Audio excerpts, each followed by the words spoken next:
Wil jij weten hoe je deze heerlijke smeuïge appelflappen kunt maken met appels uit Limburg? Ik leg het je uit in 2 stappen. We beginnen met stap 1, het bladerdeeg.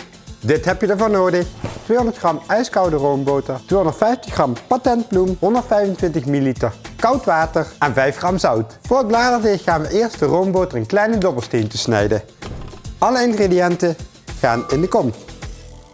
En als laatste doen we de boter erbij. Dit gaan we heel kort, ongeveer een half minuutje doorkneden. De boterstukjes zijn goed zichtbaar, daarom is het belangrijk dat je de boter goed koud hebt, want daarmee kun je hem goed gaan uitrollen. Deegroller. Je rolt het uit tot een mooie rechthoekige lap. Wat bloem erbij, zodat hij niet gaat plakken. Het toeren kan gaan beginnen, dat wil zeggen het deeg in vieren vouwen.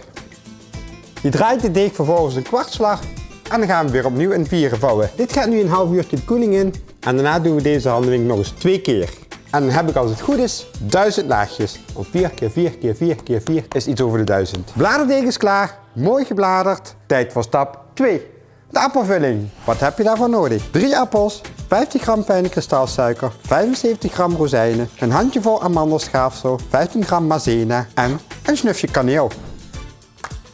We beginnen met het schillen van de appels. Ik gebruik vandaag Jonagold appels, maar je kunt ook Goud Rennet gebruiken of een andere appelsoort. We doen de suiker erbij, maizena erbij, een snufje kaneel en mengen maar.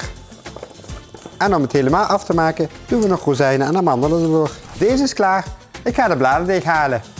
Je probeert het uit te rollen tot een mooie rechthoekige lap. Het deeg moet 2 mm dik zijn. Nu kunnen we gaan uitsnijden. We gaan plakjes maken van 15 bij 15 cm. Verdeel de vulling gelijkmatig en maak ze niet te vol, want anders krijg je ze niet meer dicht. En dan met appels uit eigen tuin. Dwars oversteken. Zorg ervoor dat je de appelflappen goed dicht maakt, anders lopen je de appelstukjes weg. De appelflappen strijk ik nog heel eventjes af met wat ei. En om het helemaal af te maken doen we er nog wat grove suiker eroverheen. En dan kunnen ze de oven in. We bakken ze op 200 graden 18 minuutjes. Wauw, hier doen we het voor.